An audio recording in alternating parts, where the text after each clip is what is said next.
Hello guys, in this video I'm going to show you how to check different games on the My Little Pony application. But first of all, I just want to mention, please don't forget to subscribe to our channel, because at 100,000 subscribers we are going to show you all YouTube revenue statistics and growth strategy how to make money online. So let's jump into it.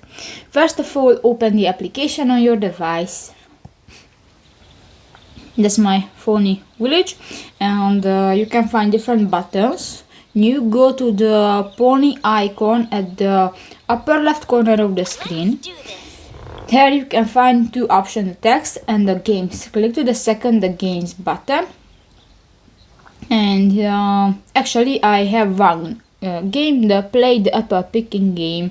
If you want to play, click to the play button and done. So that's pretty much it for this video, guys. See you in the next one. Bye bye.